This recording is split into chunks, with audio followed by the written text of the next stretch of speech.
Hello hello. सो मेरा प्यारा बच्चा, बड़े हम लोग आगे। देखो, लास्ट लेक्चर में मैंने आप लोगों को issue of debenture for consideration other than cash बताया था, राइट? उसमें बहुत सिंपल तरीके से हमने क्या देखा था बच्चों, बताओ तो जरा। सब लोग साथ में क्या? दो चीज बताई थी। सबसे पहले नंबर ऑफ डिबेंचर्स कैलकुलेट करना। सबसे पहले क्या था? नंबर ऑफ डिबेंचर्स कैलकुलेट करना। और नंबर ऑफ डिबेंचर्स कैलकुलेट करने के बाद एंट्रीज पास कर लेना। और कुछ था क्या उसमें? नंबर ऑफ डिबेंचर्स कैसे निकालेंगे उसका एक फॉर्मूला था, याद आ रहा है? Amount payable divided by issue price पर डिबेंचर। आ जाओ, आज हम लोग आगे बढ़ते हैं। और हमने लास्ट लेक्चर में कुछ और भी देखा था बच्चों, सारी केसेस देखी थी डिबेंचर्स की। Very good. थोड़ा सा और आगे बढ़ते, लिखो लिखो बेटा, सबने लिखना है मेरे साथ साथ में, सारे बच्चे, है ना? कंपनी अकाउंट चल रहा है, सीए फाउंडेशन न्यू स्कीम। लिखो, features of debenture. Features of debenture.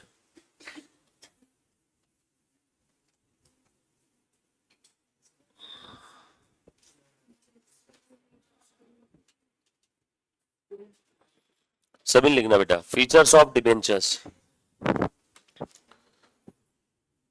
एक बार ग्रुप पे भी मैसेज कर ही दो क्या? शायद नोटिफिकेशन नहीं गया होगा ना, तो बच्चों को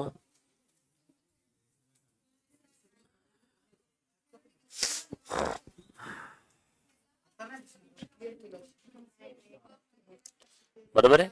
फीचर्स ऑफ डिबेंचर आए क्या इधर? ठीक है, चलो बेटा लिखो। सबसे पहले तो लिखना है, पहला फीचर लिखो बेटा, इट इज एन। एग्जाम में काफी बार 4 नंबर के लिए थ्योरी क्वेश्चन पूछ लेते हैं, है ना? इसके ऊपर चांसेस ज्यादा किस चीज के बेटा? प्रैक्टिकल क्वेश्चन आने के। बट थ्योरी भी देख के रखना जरूरी है, 4-5 एग्जाम में एक आध बार थ्योरी क्वेश्चन भी आ जाता है।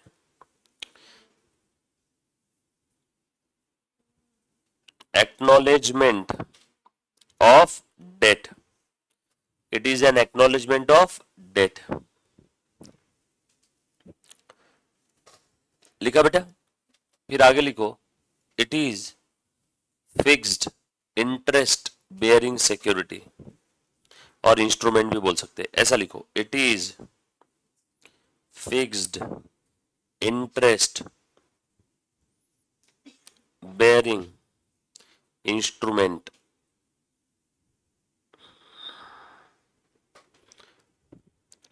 लिखो बेटा सब लोग, बराबर। फिक्स इंटरेस्ट बेयरिंग इंस्ट्रूमेंट क्यों बोला है? क्योंकि डिबेंचर होल्डर्स को इंटरेस्ट मिलता है समय समय पे, फिक्स रेट ऑफ इंटरेस्ट से मिलता है, यस और नो? उसके बाद लिखो तीसरा, interest is payable on specific dates. Bracket में लिखना, वो डेट पहले से प्री डिटरमाइंड होती है, प्री डिसाइडेड होती है।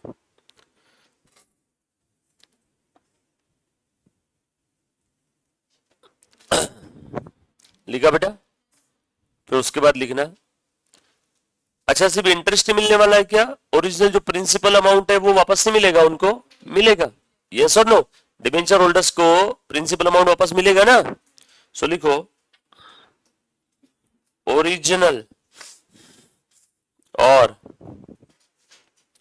Principal sum is repayable on specific future date। Bracket में लिखना रिडम्पशन डेट। ब्रैकेट में क्या लिखोगे? Redemption date.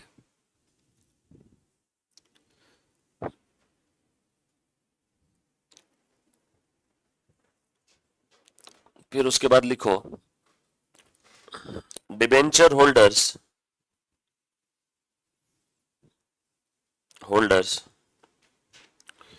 may or may not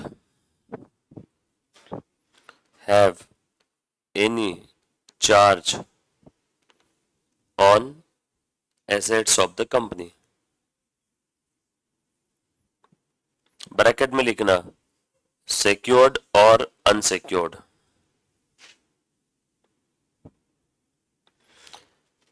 अगर डिबेंचर होल्डर्स का कंपनी के एसेट पे चार्ज है, मतलब वो कौन से डिबेंचर है? Secured debenture. अगर कंपनी की कोई एसेट पे चार्ज नहीं है तो कौन से है?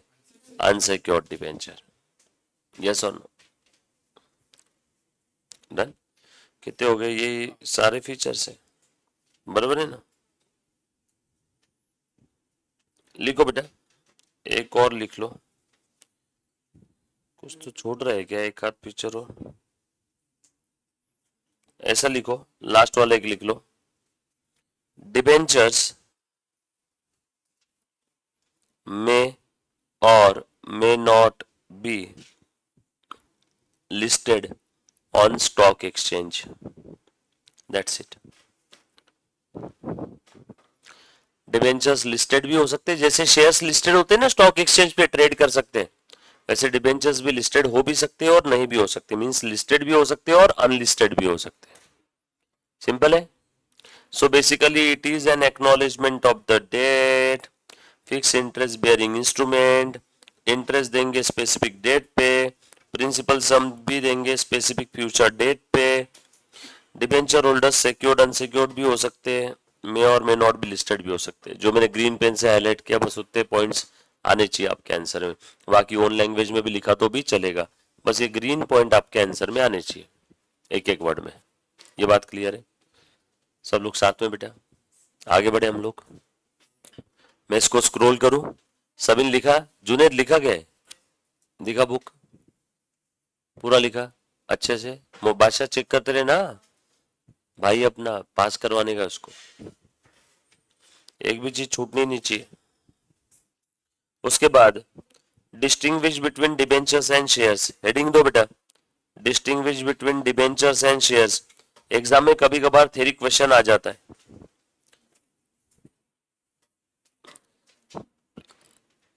4 से 8 नंबर के लिए पूछ सकते हैं। डिबेंचर्स और शेयर्स के बीच में क्या फर्क है, ओरली भी बता सकते हैं तो बच्चे हैं। देखो तो जरा, पहला डिबेंचर होल्डर्स क्रेडिटर्स है, पहले एक बार देख लो, बाद में फिर मैं कीवर्ड से लिखवाता हूं, पहले एक बार समझ तो लो, फिर लिखने में आपको आसानी होगी। शेयर होल्डर्स ओनर्स है कंपनी के, सिंपल ना। डिबेंचर होल्डर्स के पास वोटिंग राइट नहीं रहेगा, शेयर होल्डर्स के पास वोटिंग राइट रहेगा। क्रेडिटर्स के पास वोटिंग राइट थोड़ी होता है, यस और नो? डिबेंचर्स लाइक मेहमान, आज नहीं तो कल वापस जाने वाले हैं। और शेयर होल्डर से घर की मेंबर है, घर के मेंबर्स के पास क्या होता है? Voting right. अच्छा, शेयर्स में भी कौन से शेयर्स के पास वोटिंग राइट रहेगा? इक्विटी या preference? Equity. Preference share holders के पास जनरली वोटिंग राइट्स नहीं होते। Debenture interest is generally paid at predetermined और fix rate, but equity share holders को जो हम लोग डिविडेंड देते हैं उसका रेट फिक्स नहीं होता है, vary. Dividend on equity shares is paid at variable rate. हाँ, प्रेफरेंस शेयर्स है तो उसका रेट फिक्स रहेगा। इंटरेस्ट जो हम लोग दे रहे हैं डिबेंचर होल्डर्स को, ये चार्ज अगेंस्ट प्रॉफिट है। सर अब ये क्या है? चार्ज अगेंस्ट प्रॉफिट, कंपलसरी देना ही होगा, प्रॉफिट हो चाहे ना हो, कंपनी चाहे प्रॉफिट में हो चाहे ना हो, कंपलसरी, आपकी इच्छा हो ना हो, झक मार के आपको इंटरेस्ट ऑन डिबेंचर देना ही होगा। सर चार्ज अगेंस्ट प्रॉफिट मतलब compulsory, irrespective of profit you have to pay, बराबर है, देना पड़ेगा इंटरेस्ट। जैसे सैलरी, धंधा प्रॉफिट में हो ना हो, एम्प्लॉय को सैलरी देना पड़ेगा, तो सैलरी भी charge against profit. Electricity bill charge against profit, धंधे में प्रॉफिट हो ना हो, एमएससीबी विद्युत वितरण कंपनी वाले लोग तो बिल तो लेके जाएंगे ना, charge against profit. Wages charge against profit, rent charge against profit, trading P and L के डेबिट वाले आइटम सब क्या है? Charge against profit. प्रॉफिट हो चाहे ना हो देना पड़ेगा। लेकिन डिविडेंड ये अप्रोप्रिएशन ऑफ प्रॉफिट है, अप्रोप्रिएशन मतलब ऑप्शनल, प्रॉफिट हुआ तो देंगे, नहीं हुआ तो नहीं देंगे। आपका एग्जाम पास होना चार्ज है या अप्रोप्रिएशन है? कंपलसरी। कोई ऑप्शन है आपके पास? है क्या कोई ऑप्शन? हाँ, अप्रोप्रिएशन ट्रीट नहीं करना। So dividend he appropriation of profit है। प्रॉफिट हुआ तो देंगे, नहीं हुआ तो नहीं देंगे। ये बात समझ में आ रही है? There are different kinds of debenture like secured, unsecured, but there are only two kinds of shares. Different kinds, secured, unsecured. उसके बाद रजिस्टर्ड बेयरर, उसके बाद सिक्योर्ड अनसिक्योर्ड हो गया, रजिस्टर्ड बेयरर हो गया। और डिबेंचर्स के टाइप बताओ बच्चों, 11th 12th में आपने पढ़ा होगा ना?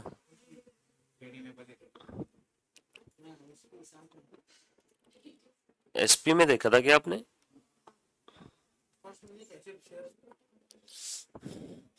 और बताओ। अरे क्या कर रहे हो बच्चों आप लोग?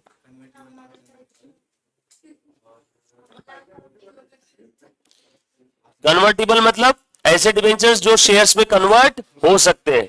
नॉन कन्वर्टिबल यानी ऐसे डिबेंचर्स जो शेयर्स में कन्वर्ट नहीं हो सकते, नॉन कन्वर्टिबल। रजिस्टर्ड डिबेंचर मतलब कंपनी के रजिस्टर ऑफ डिबेंचर्स में उनका नाम लिखा हुआ है। मतलब मेरे पास अगर रजिस्टर्ड डिबेंचर है तो मेरे पास जो डिबेंचर सर्टिफिकेट है वो खो जाए, चोरी हो जाए तो भी मुझे कोई डर नहीं है, इंटरेस्ट मुझे ही मिलेगा। क्यों? क्योंकि वो रजिस्टर्ड है, कंपनी के रजिस्टर ऑफ डिबेंचर में मेरा नाम लिखा हुआ है। किसी को मेरा डिबेंचर सर्टिफिकेट मिल भी गया, वो कंपनी में लेके भी चला गया तो भी कंपनी उसे इंटरेस्ट नहीं देगी। इंटरेस्ट किसके खाते में, किसके बैंक में आएगा? मेरे। बट बेयरर डिबेंचर अगर खो जाए तो भैया फिर तो तुम्हारी वाट लग गई। बरोबर है ना? बेयरर मतलब जिसके हाथ में है उसका। 100 रुपए की जो करेंसी नोट है वो रजिस्टर्ड है या बेयरर है? बेयरर। आपकी 100 की नोट खो गई तो खो गई, फिर वो किसके हाथ में आ गई और आपने देख भी लिया भले कि वो नोट उसने, आपकी गिरी हुई नोट उसने उठा ली, तो भी वो उसकी हो गई। अब बेयरर, उस पे लिखा है ना, मैं धारक को 100 रुपए अदा करने का वचन देता हूं। धारक माने bearer. I promise to pay bearer the sum of ₹100। Governor का साइन भी है। बेयरर जिसके हाथ में है उसका। इसलिए तो कैश में सबसे ज्यादा फ्रॉड होते हैं। जिसकी लाठी उसकी भैंस, जिसके हाथ में उसकी कैश। यस और नो? तो रजिस्टर्ड डिबेंचर्स ज्यादा सेफ है या बेयरर? रजिस्टर्ड। सिक्योर्ड ऐसे डिबेंचर जिनका कंपनी के असेट के अगेंस्ट चार्ज है। मतलब अगर कंपनी इंसॉल्वेंट भी हो जाती है तो वो डिबेंचर जो सिक्योर्ड है, उनका जिस असेट के ऊपर चार्ज है वो असेट बेच करके वो डिबेंचर होल्डर अपना पैसा वसूल कर सकते हैं क्या? अनसिक्योर्ड अनसेफ है, उनका कंपनी के किसी असेट पे कोई चार्ज नहीं है। कंपनी के असेट पे चार्ज रख के डिबेंचर लेना, डिबेंचर होल्डर से पैसे लेना, मतलब एक प्रकार से गिरवी रखा हमने उस असेट को और पैसे लिए। पेपर उनके पास है, समझो असेट हमारे पास ही है, बट उस असेट के ऊपर चार्ज उन डिबेंचर होल्डर्स का। यस और no? Convertible, convertible into shares, non convertible into shares. Redeemable जिसके रिडम्पशन की डेट आज तय है, आज मालूम है कब रिडीम होने वाला है। इररिडीमेबल रिडीम तो होगा लेकिन कब रिडीम होगा डेट नहीं मालूम। सो हम सब लोग को ने बताओ, रिडीमेबल या इररिडीमेबल? इररिडीमेबल। सर मतलब क्या हम मरेंगे नहीं क्या? मरेंगे ये तय है, बट कब मरेंगे ये नहीं मालूम। इररिडीमेबल का लिटरल शब्दशः अर्थ मत निकालना। इररिडीमेबल मतलब रिडम्पशन होगा ही नहीं कभी, ऐसा मीनिंग निकलता है डिक्शनरी। यहाँ पे उसका मीनिंग क्या है? इररिडीमेबल का भी रिडम्पशन होगा पर डेट ऑफ रिडम्पशन नहीं मालूम, तो क्या अज्यूम करना? इररिडीमेबल। डेट ऑफ रिडम्पशन मालूम है तो क्या अज्यूम करना? रिडीमेबल। क्लियर? खैर छोड़ो, हम लोग टाइप्स थोड़ी देख रहे हैं। कहने का मतलब क्या है, इसमें कितनी टाइप्स है देखो, बट यहाँ पे कितनी है? ओनली तो ये डिस्टिंग्विश बिटवीन का एक पॉइंट बन गया। In the companies balance sheet debentures are shown under long term borrowing. ये कहा दिखाएंगे? शेयर होल्डर्स फंड्स में। ये भी एक पॉइंट बना दिया, कुछ भी चीज को पॉइंट बना देते। Debentures can be converted into shares, but shares cannot be converted into other shares or debentures. Debentures shares में convert हो सकते हैं, but shares convert हो सकते हैं क्या debentures में? No. Debentures cannot be forfeited, ये तो हमने कल ही देखा. Debentures का forfeiture possible नहीं है, क्योंकि भारत में लोन फंड्स को forfeit कर सकते हैं क्या? No. But shares can be forfeited for the non payment of any allotment or next installment. क्या बोलते हैं उसको? Call money. At maturity, debenture holders get back their money, but equity shareholders के केस में ऐसी कोई मैच्योरिटी डेट नहीं होती है, क्योंकि इक्विटी शेयर्स तो लंबे समय के लिए कंपनी में होते हैं ना बच्चों. ओनर है, ओनर ने धंधे से पैसा निकालना शुरू कर दिया तो बाकी दुनिया वाले भरोसा करेंगे क्या उस धंधे पे? मैंने आपको बोला कि बच्चों एक मस्त बिजनेस है, एक महीने के अंदर में 20% का रिटर्न है, 1 लाख रुपए दो. आपने बोला सर बिजनेस किसका है? मैंने बोला मेरा है. मेरे उस बिजनेस में 2 करोड़ लगाए हुए हैं, सब लोग 50-50 हजार रुपए और दे दो, आप आराम से दे दोगे. जैसे आपने मुझे पैसे दिए, अगले दिन आपको पता चला सर ने उस बिजनेस से खुद के लगाए हुए 2 करोड़ विड्रॉ कर लिए. नहीं, ऐसे कैसे विड्रॉ करेंगे तुम लोग? तुमसे हमने जो पैसे लिए उस पर टर्म्स एंड कंडीशन पे साइन करवा के लिया ना, 1 साल तक चुप करके बैठना. तो तुम बताओ ऐसे धंधे में कोई भरोसा करेगा क्या ओनर ने जहां पैसे विड्रॉ कर लिए? इसीलिए जनरली इक्विटी शेयर होल्डर्स कैसे होते बेटा? They cannot get back their money until वो बिजनेस लिक्विडेट नहीं हो जाता, बंद नहीं हो जाता. सर फिर क्या रिलायंस का मैंने एक शेयर खरीदा तो क्या मुझे मेरा पैसा वापस कभी नहीं मिलेगा? रिलायंस से नहीं मिलेगा तो दूसरे किसी इंसान को देख के उसे बेच दे वो शेयर. रिलायंस कंपनी पैसा वापस दे रही है क्या? नो. तूने रिलायंस का शेयर खरीदा 10 लाख रुपए का, तुझे पैसे चाहिए तो अमोक को बेच दे. अमोक को फिर पैसों की जरूरत है, अमोक ने इसको बेच दिया, इसको जरूरत है इसको. और ये सब लोग एक्टिविटी कहाँ खेलते रहते हैं? स्टॉक मार्केट में. तो स्टॉक मार्केट में जो शेयर खरीद बेच होती है वो कंपनी के साथ होती है या किसी दूसरे शेयर होल्डर के साथ? दूसरे शेयर होल्डर. कंपनी ने फर्स्ट टाइम शेयर इशू कर दिया मार्केट में, उसके बाद में उस शेयर के ऊपर में लोग खेलते रहते सब. और 10 रुपए का शेयर कंपनी ने इशू किया होगा, ये लोग आपस में बढ़ा बढ़ा के 1000 रुपए तक लेके चल जाते. ये सर नो, क्योंकि stock market runs on the basis of sentiment, human sentiment.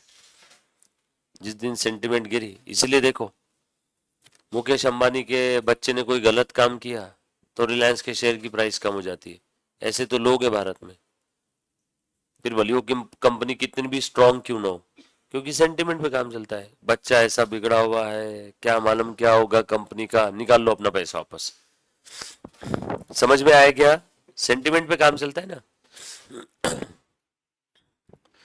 उसके बाद at the time of liquidation debenture holders को पहले मिलेगा पैसा, और इनको कब मिलेगा? बाद में, सब बाहर वालों को पैसा देने के बाद. इक्विटी शेयर होल्डर्स को तो बेचारों को सबसे लास्ट में मिलता है, वो भी बचा तो. Hence equity share holders are like माँ ऑफ द कंपनी. सबसे लास्ट में मिलता है उस बेचारी को. घर पे मेहमान आते हैं, पहले मिठाई मेहमान खाते हैं, फिर घर के बच्चे, फिर घर के बड़े बच्चे, फिर घर के जेंट्स मर्द लोग, और सबसे लास्ट में बचता है तो मम्मी को मिलता है. सो वैसे इक्विटी शेयर होल्डर्स का है, इनको पैसा सबसे लास्ट में मिलेगा. After paying debenture holders, trade payable, सारे थर्ड पार्टी क्रेडिटर्स को पे करने के बाद, डिबेंचर होल्डर्स को पे करने के बाद, प्रेफरेंस शेयर होल्डर्स को पे करने के बाद, आखिरी में किसको पैसा मिलता है? इक्विटी शेयर होल्डर्स को. इसीलिए इक्विटी शेयर्स को अल्टीमेट रिस्क बेयरिंग सिक्योरिटी भी बोलते हैं, और इसीलिए इक्विटी शेयर होल्डर्स के पास वोटिंग राइट भी होता है, बाकी प्रेफरेंस डिबेंचर्स के पास नहीं होता है. सर आपने तो पॉइंट लिखने का समय ही नहीं दिया. देखो मैं साइड में लिखता हूं, ऐसा इधर लिखता है, इधर देखो. इनकी पोजीशन क्या है? Creditor, owner. ये दूसरा पॉइंट कैसे रिलेटेड है? Voting rights. No voting right, voting right. तीसरा पॉइंट कैसे रिलेटेड है? Rate of return. इनका कैसा है? फिक्स. इनका कैसा है? वेरिएबल. फिर उसके बाद कैसे रिलेटेड है? चार्ज और अप्रोप्रिएशन. देखा क्या एक एक वर्ड में पूरा पॉइंट कवर हो गया क्या? इंटरेस्ट चार्ज है, डिविडेंड अप्रोप्रिएशन है. बाद में काइंड्स. शेयर्स के केस में कितनी है? 2. डिबेंचर्स के केस में 8।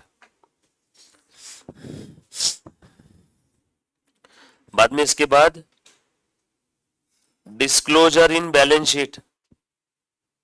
क्या हुआ, नहीं लिखा आपने? अभी नहीं लिखा? लिखो लिख लो। बाद में है conversion. Debentures cannot be converted. Debentures can be converted into shares or other security. Shares cannot be converted. समझे क्या? मैंने पूरे दोनों पॉइंट को एक एक वर्ड में कन्वर्ट किया है। तो आप एक वर्ड भी अगर आपको ध्यान में आ गया तो आप 2 पॉइंट लिख सकते हो क्या? कन्वर्जन के ऊपर एक डिस्टिंग्विश बिटवीन है, मीन्स एक कन्वर्टेबल है और एक कन्वर्ट नहीं हो सकता है। Means debentures can be converted but shares can not be converted. तो ये पॉइंट किस पे था? कन्वर्जन पे। समझे ना? याद रखने के लिए अच्छा रहेगा ना कीवर्ड्स एक एक।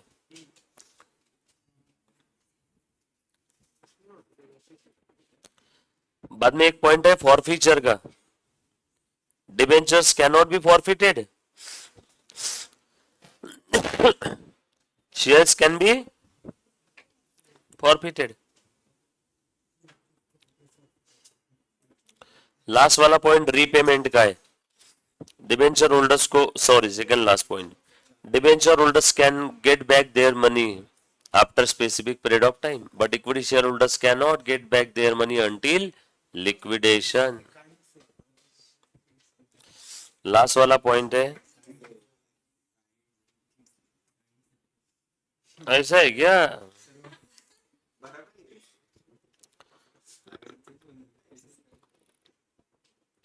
लिक्विडेशन।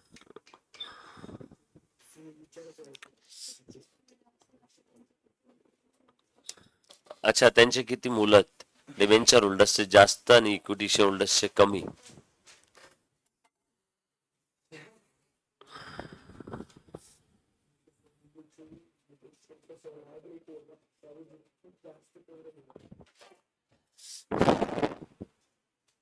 डन? लिखा बेटा सभी ने? लिखा? लिखो लिखो।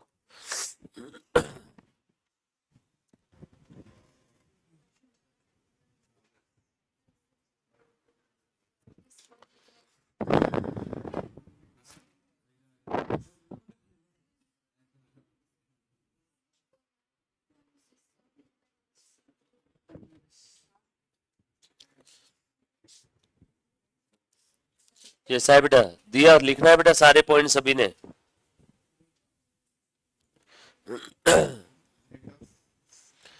दिया, आवाज आ रहा है?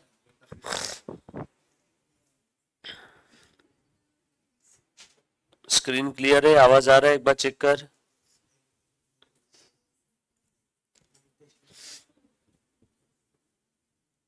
यस।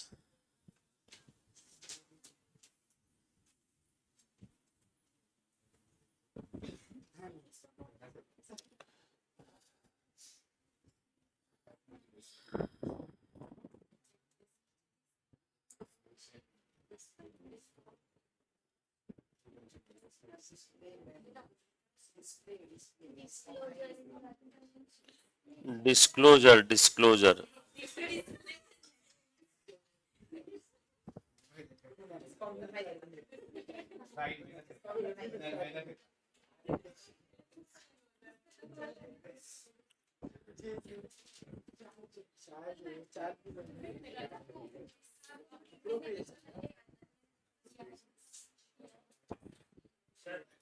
हाँ बेटा, एसी क्या करो बेटा? ऑन कर दो।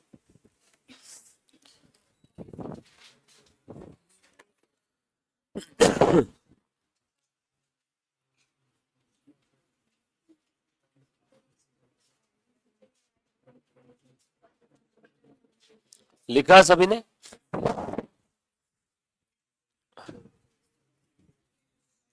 डन बेटा?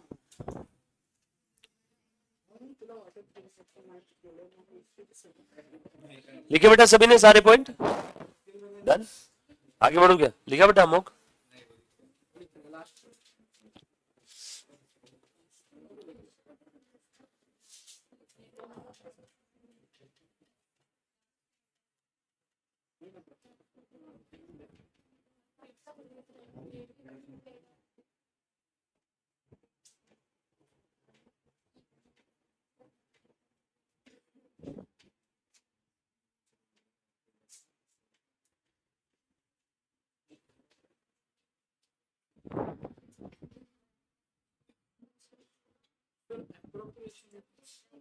अप्रोप्रिएशन का मतलब होता है कि कंपलसरी नहीं है बांटना। अगर मेरे पास कुछ है तो मैं बांटूंगा, नहीं है तो नहीं बांटूंगा। अप्रोप्रिएशन का लिटरल मीनिंग है बांटना। अब जैसे ध्यान से सुनना, तुम लोगों ने बोला कि सर आज चॉकलेट चॉकलेट बांट दो सबको। अब मेरे पास अगर चॉकलेट होगी तो मैं बांटूंगा, नहीं होगी नहीं बांटूंगा। सो चॉकलेट आप लोगों को देना है अप्रोप्रिएशन है, ऑप्शनल है तो दूंगा, नहीं है तो नहीं दूंगा। लेकिन आप लोगों को नॉलेज देना ये चार्ज है, कंपलसरी देना ही होगा। मैं ऐसा नहीं बोल सकता समय रहा तो मैं टॉपिक पढ़ाऊंगा, नहीं तो नहीं पढ़ाऊंगा, वो नहीं। पढ़ाना इज चार्ज।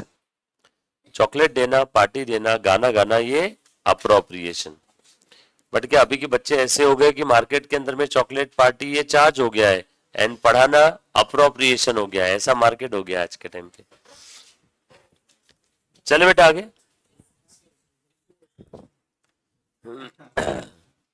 लिखा बेटा सभी ने? उसके बाद अगला पॉइंट लिखो सब लोग, फटाफट से लिखना है बेटा। देखो धीरे धीरे करते हैं हम लोग, डिबेंचर्स की एक एक चीज समझने की कोशिश कर रहे हैं, फिर हम लोग इसके फुल फ्लेज क्वेश्चन सॉल्व करेंगे। आप लोगों ने अभी तक के डिबेंचर का मीनिंग, टाइप्स, फीचर्स, उसके बाद में जर्नल एंट्री सिंपल वाली, देन स्पेशल केसेस की 9 एंट्रीज हमने देखी है ना, और कुछ इसके थ्योरी क्वेश्चन देखे हम लोगों ने।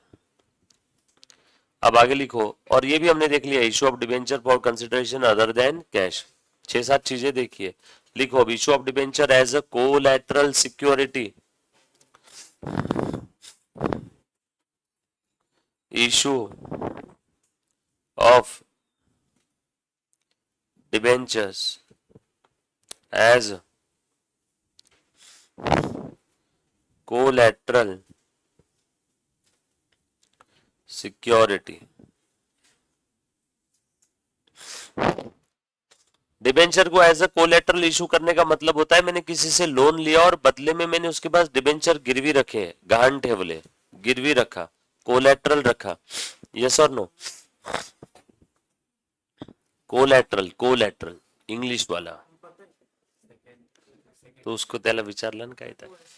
अच्छा अच्छा, तो ध्यान से सुनना सब लोग, ध्यान दो बेटा। क्या हम लोग डिबेंचर को as a collateral security issue कर सकते हैं क्या? यस बिल्कुल कर सकते हैं। देखो एक मैं एक केस बताता हूँ, एग्जाम में 4-4 नंबर के लिए कभी कभार इजी क्वेश्चन है इसके ऊपर आ सकता है, चांसेस कम है बट देख लो, है ना। ये देखना बेटा, ये एक कंपनी है, प्लीज ध्यान दो, ये एक कंपनी है एक्स लिमिटेड।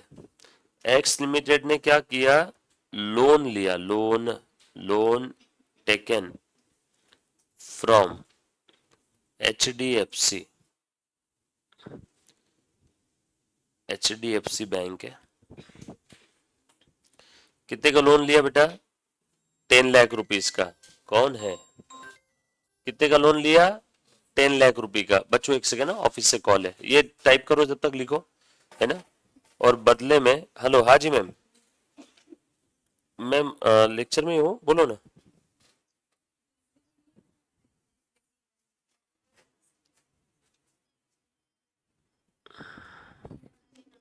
हम्म।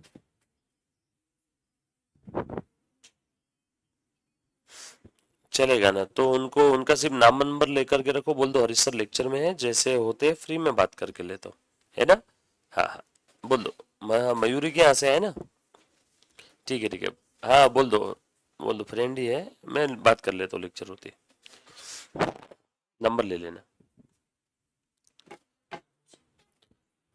अब ये लोन लिया 10 लाख रुपए का, और बदले में, बच्चों ध्यान देना, बदले में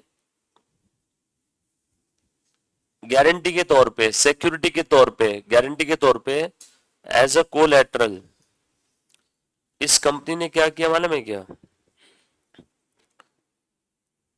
issued debenture worth rupees 15 lakh.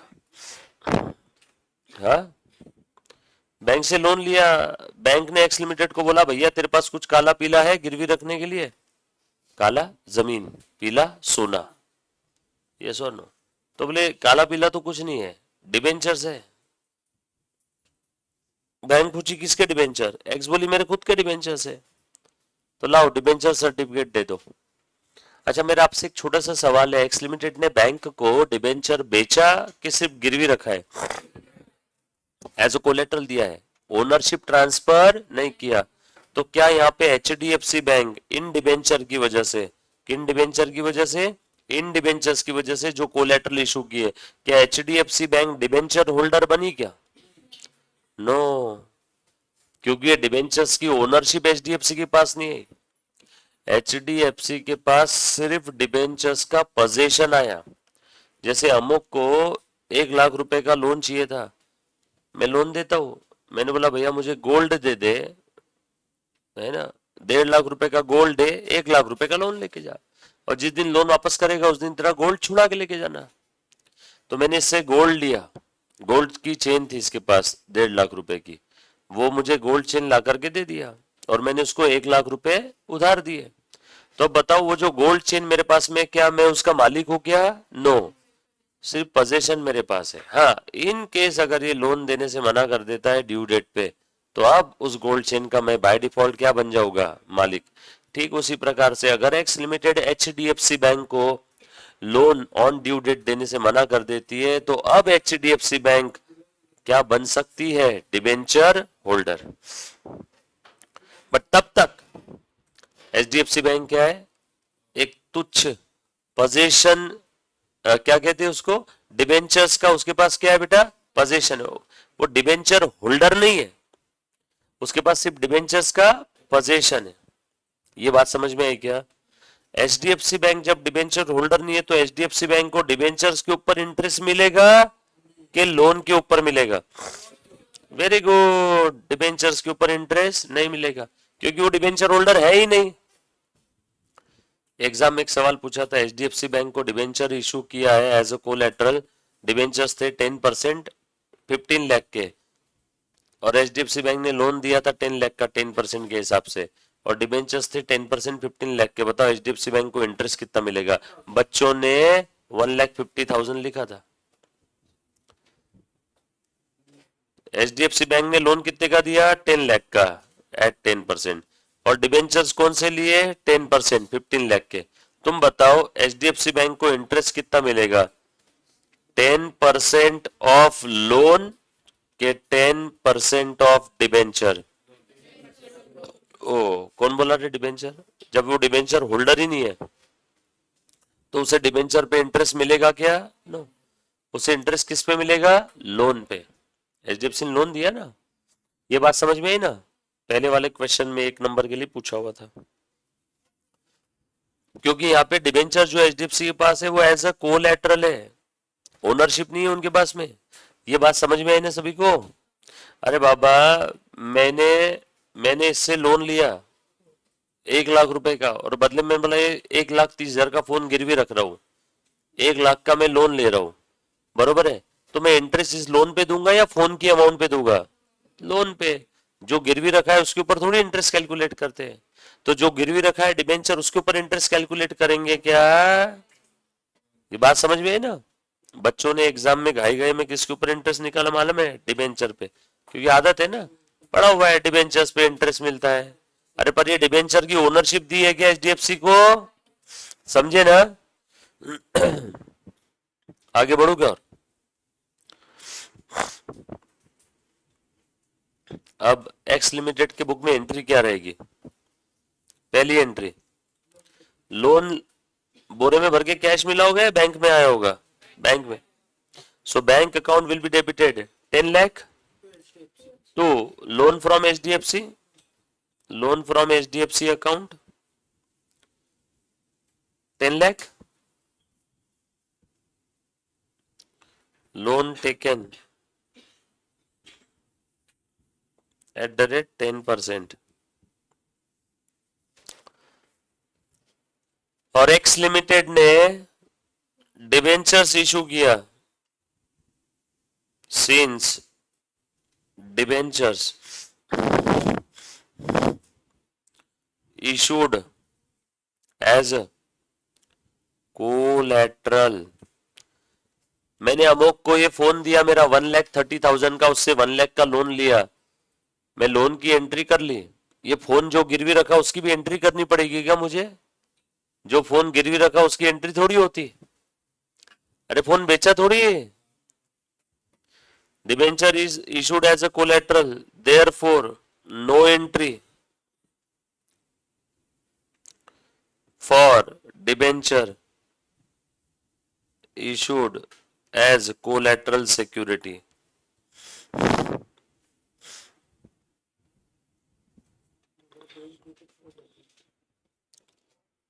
हाँ, अगर ये डिबेंचर बेचा रहता तो एंट्री होती, बट बेचा नहीं है ना, as a collateral security issue किया, एज अ कोलैटरल सिक्योरिटी। हाँ, अगर लोन चुकाने के लिए उसके पास पैसा नहीं, उसने बोल दिया कि वो जो डिबेंचर तुम्हारे पास दिए वो तुम ही रख लो अब, तो उस समय एंट्री करेंगे ना, loan account debit to debentures. बरोबर? ये समझा क्या? हो गया कॉन्सेप्ट? हाँ, तो आधे के डिबेंचर रख लेंगे, वो बहुत बेरहम होती है बैंक।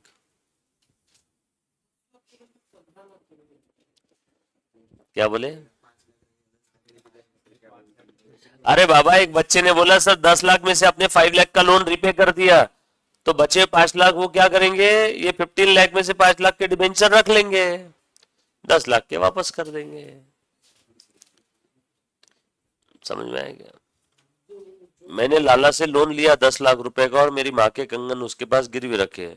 एक कंगन 5 लाख का था, 5 लाख का लोन दे दिया, 5 लाख का लोन वापस नहीं दिया, तो लाला क्या करेगा, एक कंगन उसके पास रख लेगा। और फिर मैं उसके पास जाऊंगा, लाला मेरी माँ के कंगन वापस दे दे तू, I love you, I love you, I love you, I love you. अरे गाना है ना, नहीं मालूम? अरे यार, किस जमाने के बच्चे हो तुम लोग? उसमें ऋतिक रोशन, अक्षय कुमार, टाइगर श्रॉफ, अमिताभ बच्चन, रणबीर सिंह, सारे एक्टर है। इतने सारे हीरो का एक ही गाना है ये। क्या करना पड़ेगा, बाप रे बाप।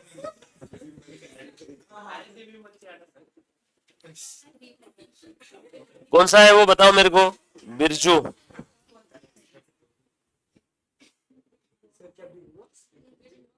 बिरजू बिरजू, हाँ।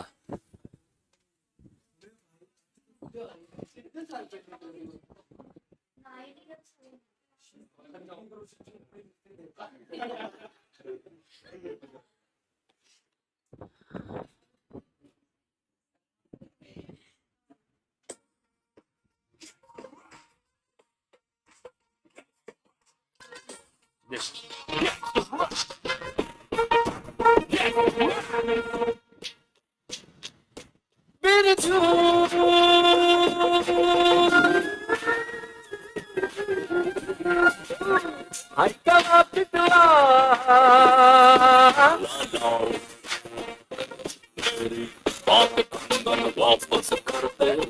समझा कि नहीं तेरे को? तो लाला से कंगन वापस लेना पड़ेगा कि नहीं? देख,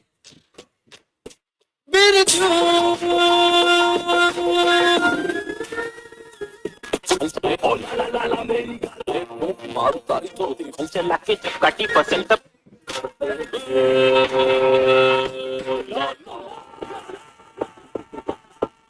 पहले से ही मस्तकी टूटेली है, तेरी फूटी किस्मत की तो येड़े फुलटू ही लगेली है, जो पाला पड़ा जिससे तुझको तेरी मौत दस्तक देरेली है, नाम तक केरेली है, बहुत आगे देने लिए तूने नमूने कमीने माने महीने पर बहा के पसीने, हल चला के जब काटी फसल तब लाठी उठा के तू हिल हिल के चलते हुए आके झूठी विद्या दिखा के तेरे बहुत मामू बनाया, लाला तुमने बात मेरी समझ ना आवे, मारू तारी तो खुल जावे, तारी छाती पे ही चढ़ तन्ने मैं डरा हूँ, तारी छाती पे ही चढ़ तन्ने मैं डरा हूँ, प्यार से न मान तक संड लगाओ।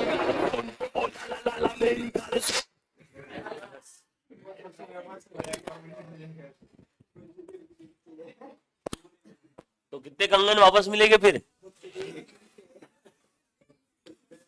अच्छा ध्यान से सुना सब लोग।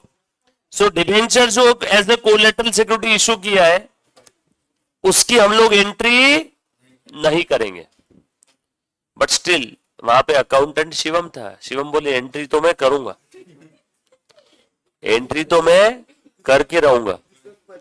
तो दूसरा एक और रास्ता है, या तो no entry for debenture issued as a collateral security,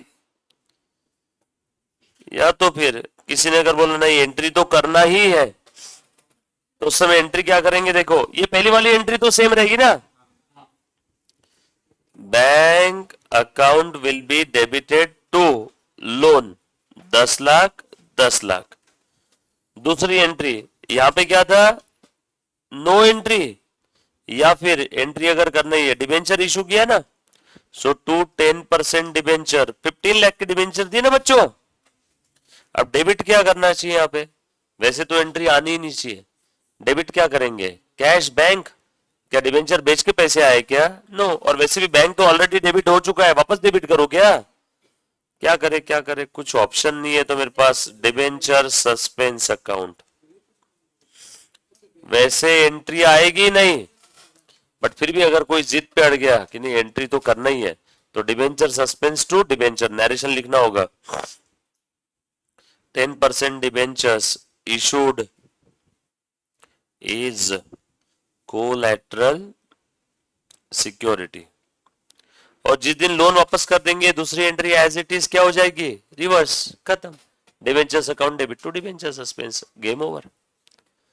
सो आज के बाद अगर आपसे कोई सवाल पूछे कि debenture issued as a collateral security में कितने ऑप्शन है, तो बोलना दो, पहला no entry for debenture, entry for debenture, no entry तो no entry, entry debenture suspense to debenture, simple हो गया, कॉन्सेप्ट खत्म। नेक्स्ट कॉन्सेप्ट, इसमें थोड़ा सा और एक्स्ट्रा बता देता हूं, इसमें बैलेंस शीट में प्रेजेंटेशन कैसे रहेगा देखना, कंपनी की बैलेंस शीट है बट आपको समझाने के लिए यहां पे बता रहा हूं बस हॉरिजॉन्टल फॉर्म में। ये देखो ये बैंक में आगे पैसे 10 लाख आए क्या, और ये लोन ले लिया लाइबिलिटी साइड में, ये आ गया 10 लाख, कोई तकलीफ है इसमें किसी को, और इसकी तो एंट्री किया ही नहीं ना, बस यहां पे लिखा रहेगा ब्रैकेट में कोलैटरल बोल करके डिबेंचर इशू किया, यहां पे क्या एंट्री रहेगी बताओ,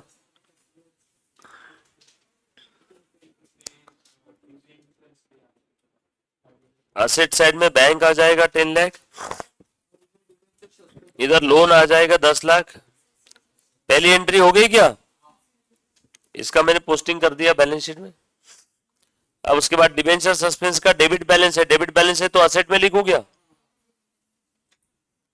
15 लाख, और टू डिबेंचर 10% डिबेंचर लाइबिलिटी में क्रेडिट बैलेंस हो गया, टैली, कुछ था ये एक बार एग्जाम में पूछा हुआ है, ये दोनों एंट्री प्लस बैलेंस शीट का एक्सट्रैक्ट 6 नंबर के लिए, इतू सा। बच्चे बोले और सर बैलेंस शीट तो मालूम ही नहीं कैसे बनाना, अब बताओ इसमें क्या दिमाग था, और बैलेंस शीट पूरी बनानी भी नहीं थी, एक्सट्रैक्ट बनाना था, आधी अधूरी, एक्सट्रैक्ट मतलब आधा अधूरा, आधा अधूरा समझते हो क्या, बस जितना रिलेवेंट आइटम है उतना ही लिखना है।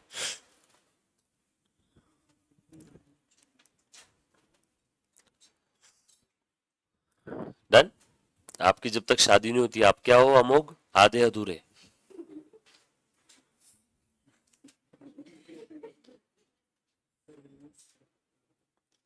अमोघ बोल रहा है सर आज मेरा नंबर है क्या, डायरेक्ट बोल दो ना सर।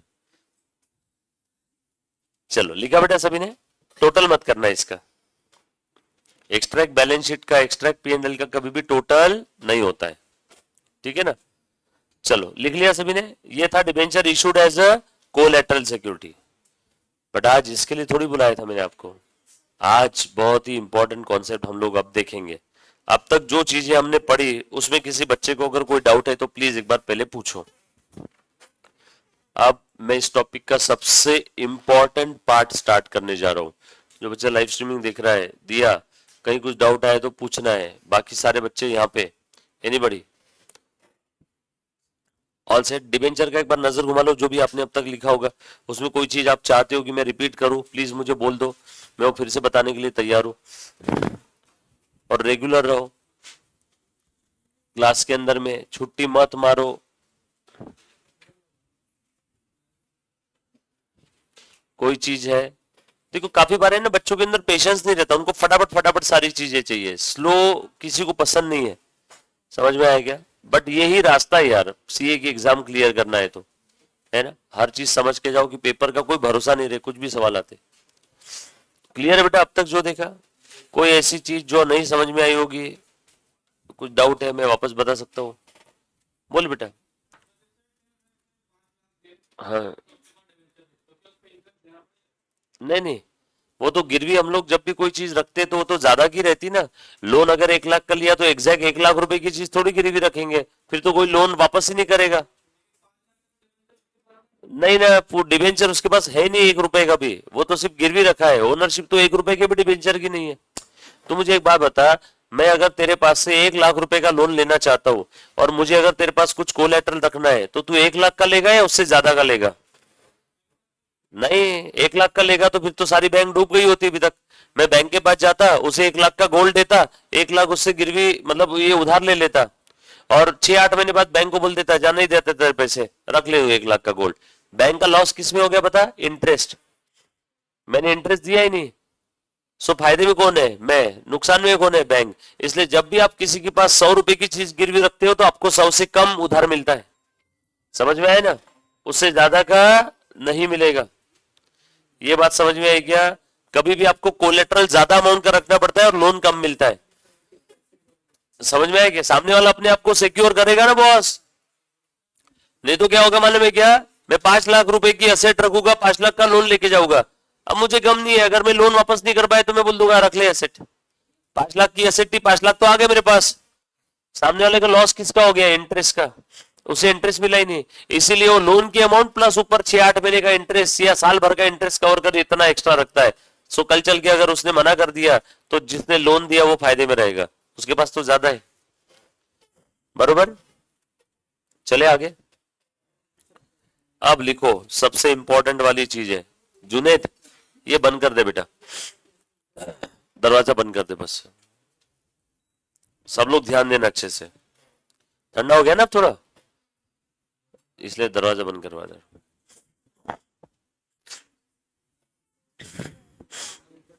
लिखो बेटा सब लोग।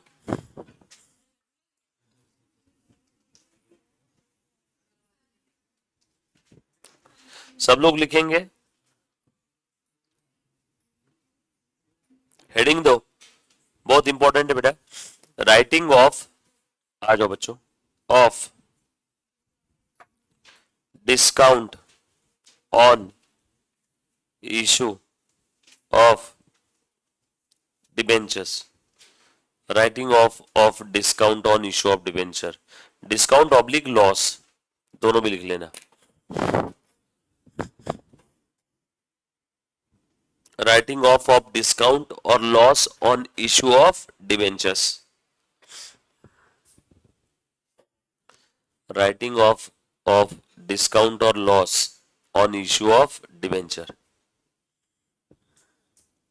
लिखा बेटा सभी ने? आ जाओ, अभी क्या चीजें अच्छे से समझते हैं हम लोग, प्लीज देखना।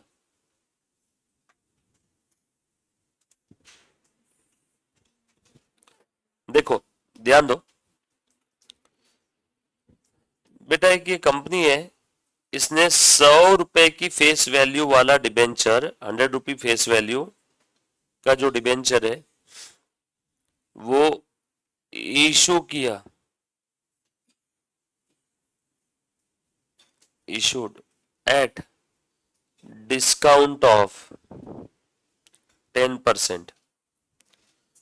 सो इशू प्राइस कितनी हो जाएगी इसकी? 90 रुपीज। एंट्री क्या रहेगा मुझे फटाक से बता दो। बैंक अकाउंट, ये मालूम है सभी को, bank account debit 90, discount on issue of debentures account debit 10 to जो भी डिबेंचर रहेगा, टू डिबेंचर अकाउंट 100। अब ये जो डिस्काउंट है 10 रुपये का और ये डिबेंचर का जो पीरियड है, ये डिबेंचर थे, समझ लो आपको समझाने के लिए 4 साल वाले डिबेंचर थे। सर 4 साल वाले मतलब इसका टेन्योर 4 ईयर था, यानी after 4 year company have to redeem this debenture, company have to repay the principal amount to the respective debenture holder. So ये जो डिस्काउंट हमने इशू किया इसका बेनिफिट भी कितने साल तक मिलेगा? 4 साल तक।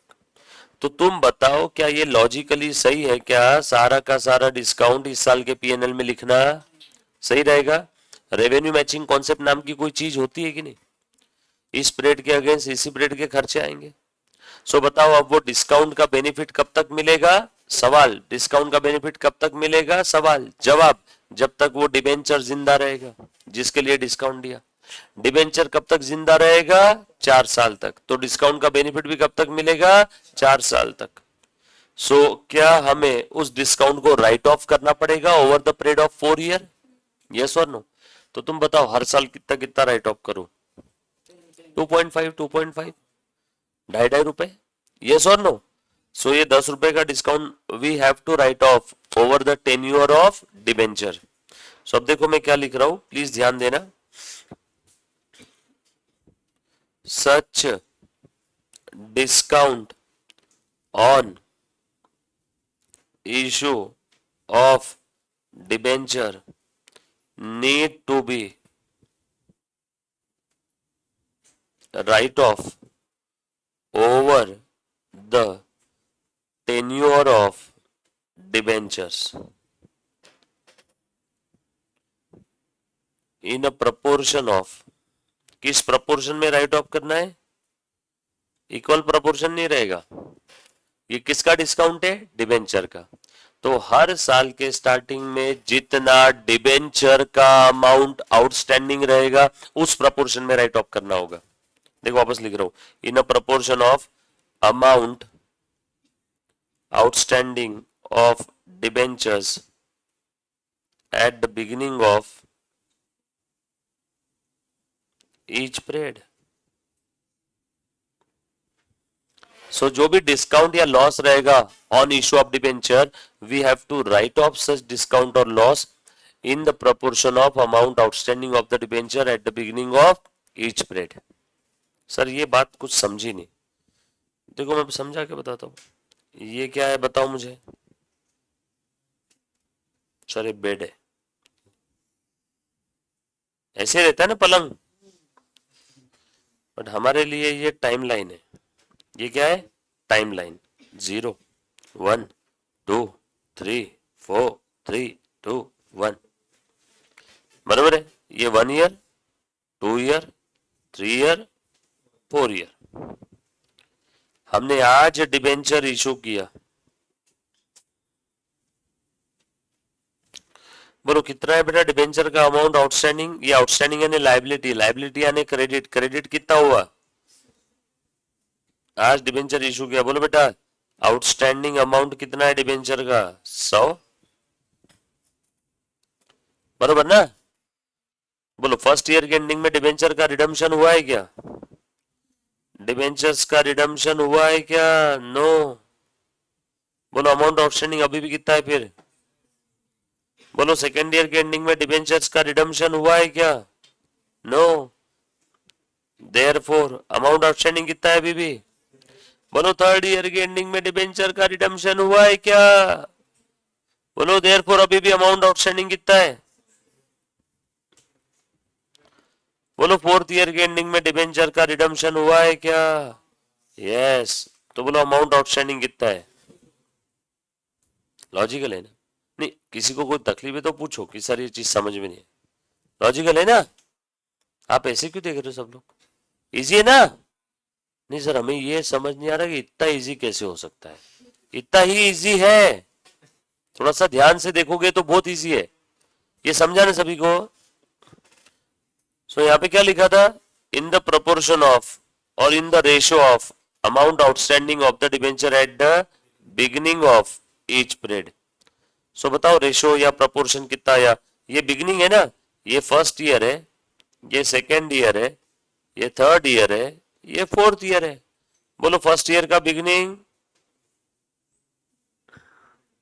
बोलो सेकेंड ईयर का बिगनिंग, बोलो थर्ड ईयर का बिगनिंग, बोलो फोर्थ ईयर का बिगनिंग। सो हर साल के बिगनिंग में अमाउंट आउटस्टैंडिंग कितना है? 100, 100, 100, 100। तो देयरफॉर रेशो क्या बन जाएगा, प्रपोर्शन क्या बन जाएगा? 100:100:100। लास्ट ईयर में तो 0 है ना, वो तो एंडिंग में 0 है। रेशो हमारा क्या है? Eight the beginning of each period है ना। सो रेशो को सिंप्लीफाई करो, 1:1:1:1:1। सो ये जो डिस्काउंट था 10 रुपए का, अब इसे राइट ऑफ करना है। Therefore writing off discount each year. बोलो कितना आएगा? 1+1+1+1 टोटल कितनी होती है? टोटल 4। किसको राइट ऑफ करना है? 10 को ना, तो 10/4 इंटू 1। फिर से 10/4 इंटू, फिर से 10/4 इंटू, फिर से 10/4 इंटू। तो बोलो कितना आ गया?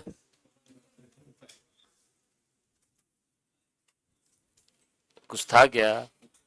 ईमानदारी से बता। देखो मेरा मैथ्स वीक है, इसलिए मैं एक एक स्टेप बाय स्टेप बताता हूँ। आप लोग तो डायरेक्ट भी कर सकते हो, है कि नहीं? कर सकते हैं कि नहीं?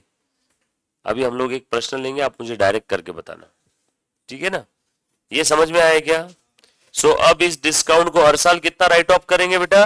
2.5, 2.5, 2.5, 2.5।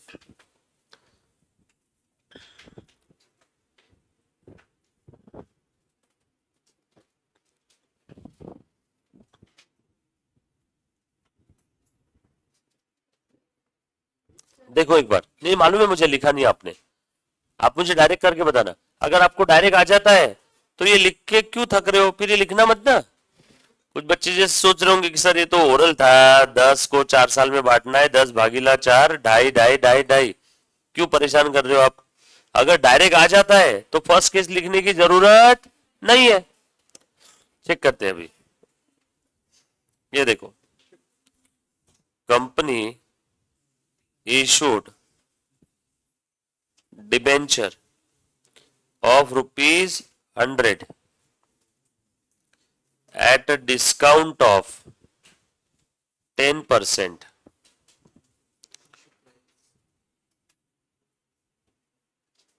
redeemable in 4 equal annual installments at the end of each year। बराबर है? अभी ध्यान से सुनना, 2.5 जाएगा। चलो अपन ने जो ऊपर लिखा वो स्टेप्स फॉलो करते ना सारे। किस प्रोपोर्शन में राइट ऑफ करना है? इन the proportion of amount outstanding.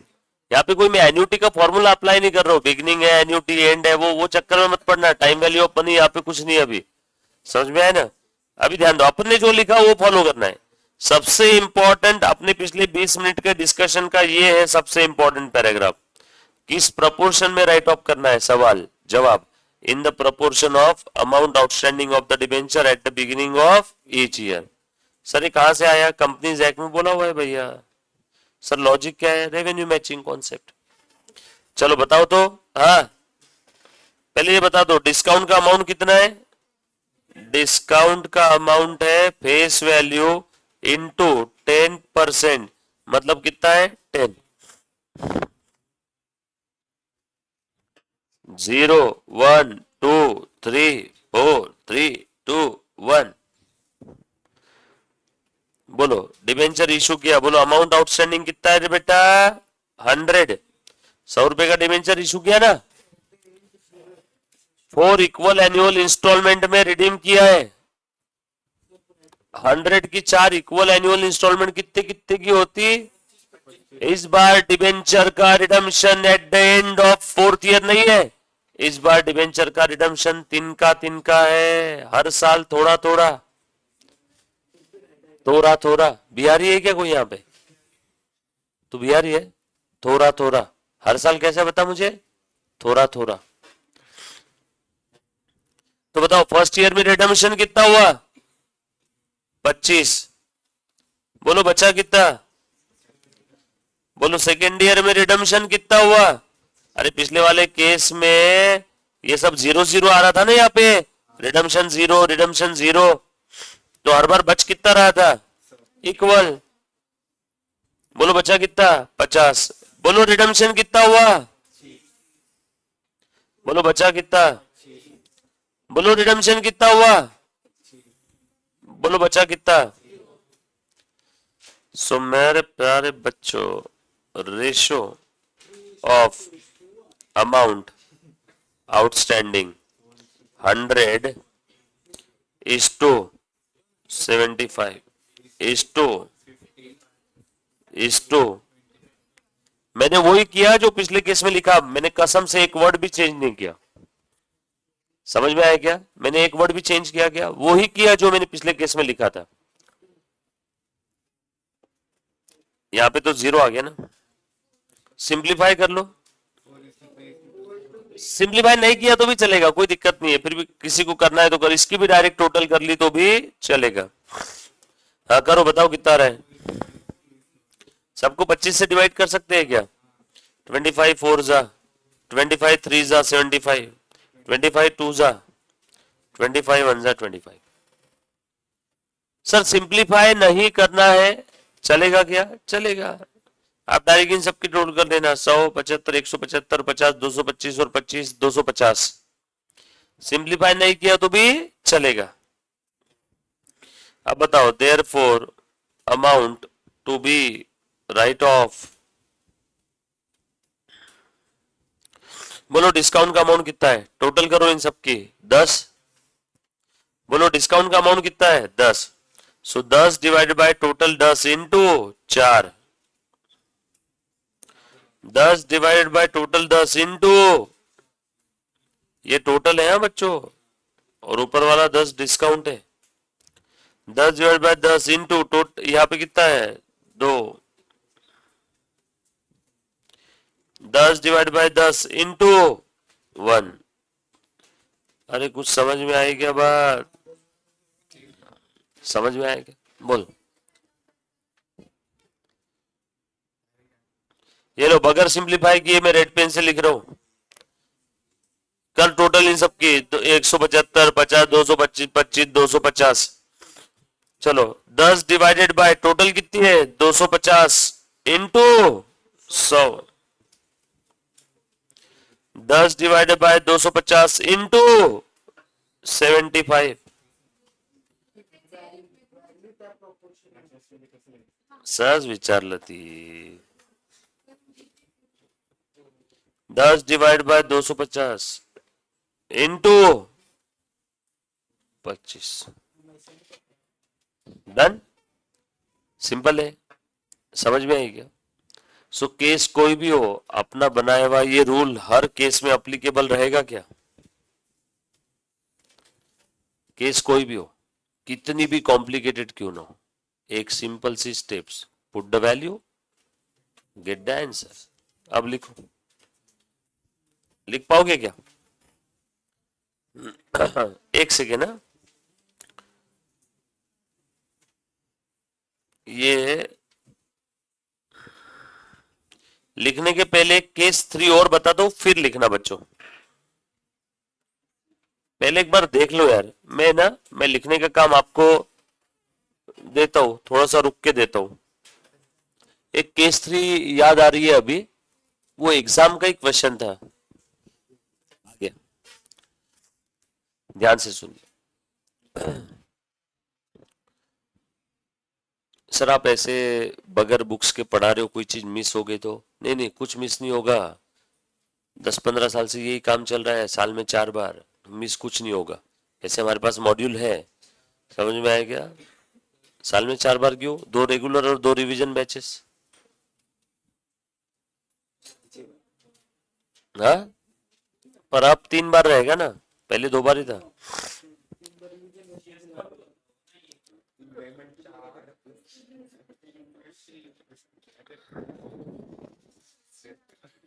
चलो लिखो, एग्जाम्पल लिखो मत, देखो देखो।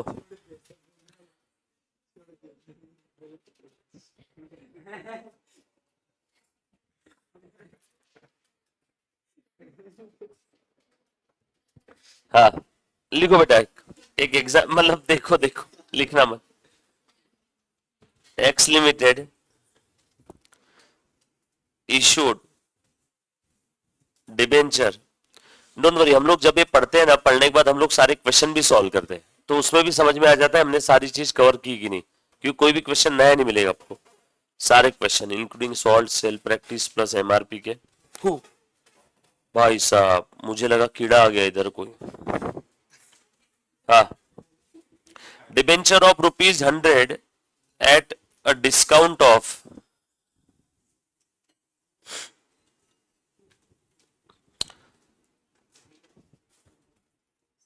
10% and redeemable after 5 years at a premium of 20% in 5 equal annual installments। ठीक है ना? पूछा क्या था इसमें? पास journal entry for issue of debenture and find out amount of discount and loss to be write off each year। all workings are part and parcel of your answers। बराबर है ना? ये 2 चीज पूछी हुई थी।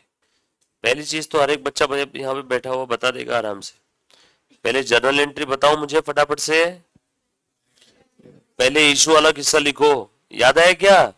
पहले कौन सा किस्सा लिखेंगे? इशू इशू सू इशू।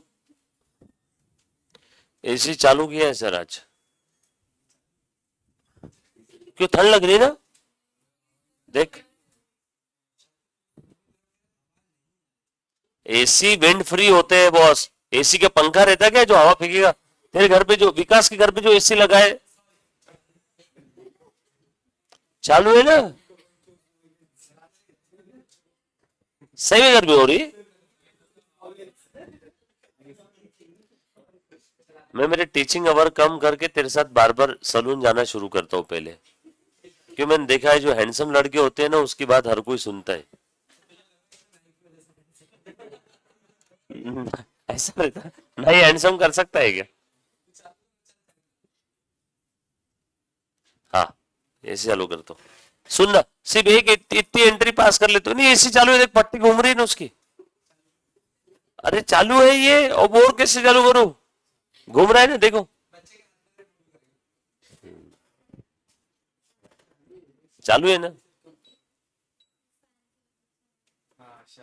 ये फैन की वजह से ना एसी की हवा समझ नहीं आ रही।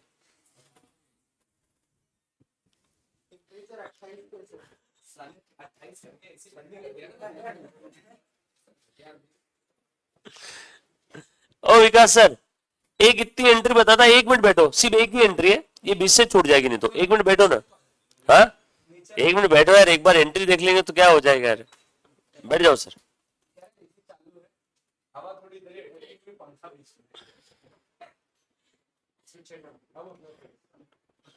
एक ही एंट्री, बैठ जाओ 2 मिनट तो बैठ। हाँ हाँ चलेगा चलेगा। आज अपने नसीब है, फॉर्चुनेटली 2 महान फैकल्टीज अपना लेक्चर देख रही बॉस। मतलब सीरियसली आज अपन सब लोग सुबह किसी की अच्छी शक्ल देख करके उठे हम लोग। नहीं ये बैठते नहीं किसी के लेक्चर में। बस सर प्लीज जबान पे रहना। हाँ बच्चों इतनी एंट्री एक लिख लेते हैं, फिर अपन एक ब्रेक देंगे। है ना, आपको लिखने के लिए मैंने बहुत सारा दिया है ना आज सर, आज हमने planning. So bank account will be debited. पहले कौन सा किस्सा लिखेंगे, इशू वाला, बराबर है ना। बोलो बेटा, बैंक अकाउंट डेबिट 100 रुपए का डिबेंचर 10% डिस्काउंट में दिया तो कितना पैसा आ गया बैंक में, 90। कितना, 90। बोलो बेटा, discount on issue of debentures account will be debited 10। एक लाइन की जगह छोड़ के 2। डिबेंचर्स, डिबेंचर्स में हर बार क्या जाएगा, फेस वैल्यू। ये कौन सा किस्सा लिखा हमने, आई आई आई, इशू वाला किस्सा लिख दिया। अब मैं रेड पेन से रिडम्शन वाला किस्सा लिख लेता हूं। रिडम्शन कैसे हो रहा है बेटा बताओ तो, redeemable after 5 years at premium of 20%। सो आज ही मुझे पता है कि फ्यूचर में लॉस होने वाला है, तो कंजर्वेटिज्म कॉन्सेप्ट को मद्देनजर रखते हुए आज ही उस लॉस को रिकॉग्नाइज कर लो। So loss on issue of debentures account will be debited 22। ये देना पड़ेगा क्या फ्यूचर में। So to premium payable on redemption of debentures, ये कितना आ जाएगा 20। ये कौन सा किस्सा है, आर आर। समझ में ये एंट्री, अब ये एंट्री लिख लो और ऊपर का सारा चीज पहले लिख लो, केस 1 2। हाँ यहां से करवा देता हूं, यहां से लिखना चालू करो अमुक, ये इसको स्क्रॉल करना जब बच्चों का हो जाएगा। सब लोग लिखेंगे बेटा अभी, जो बच्चा लाइव स्ट्रीमिंग देख रहा है, रिकॉर्डेड देख रहा है, मुन्ना प्लीज एक बार लिखना।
बेटा लिख लिया ना सभी ने?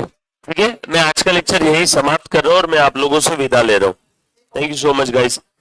कल भले पालकी है बट लेक्चर भी है। कल पालकी आने वाली है, इससे पहले कि रात को आप लोग व्हाट्सएप करोगे, मैसेज करके पूछोगे सर पालकी है, रास्ते बंद चालू, कैसे भी करो, बट प्लीज आ जाना, है ना? क्या बोले? तुम्हारा वैसे भी पालकी का जो इश्यू है शाम में 5 का रहेगा, तो एक काम करे क्या, कल पालकी है तो मोस्ट प्रोबेबली मुझे ऐसा लगता है आईसीआई में कल छुट्टी रहेगी। तुम एक बार पूछ लेना, सिर्फ इतना बोल दो, बोलना कल तो पालकी आ रही है तो क्या रहेगा, तो छुट्टी मिल जाएगी। और जैसे छुट्टी मिल गई आप 11:15 बजे आ जाना। सोमवार को है क्या? कल आएगी सोमवार को जाएगी? हाँ तो फिर कल अपना लेक्चर रहेगा। कोई नहीं, मेरा कहने का मतलब क्या है, पालकी आओ जाओ कोई भी दिन रहो, अगर बहुत ज्यादा प्रॉब्लम रही तो ही हम लोग टाइमिंग कुछ एडजस्ट करेंगे, बट कल अपना फिर रेगुलर टाइमिंग पे कल आपके लेक्चर है ना, पक्का ना? तो फिर मैं 2:30 के हिसाब से ही समझू अपना, कि मुझे आप मुझे व्हाट्सअप करके आधे घंटे में बता दोगे अभी? 2:30 समझो ना? ठीक है, तो मैं अकॉर्डिंगली कल का मेरा फिर मैं बाकी उस हिसाब से प्लान करता। 2:30 को अपना रहेगा कल रेगुलर टाइमिंग अपना। Thank you so much guys, love you all, take care, bye bye. ये सभी ने लिख लिया ना? आज घर पे रिवाइज करना उसको।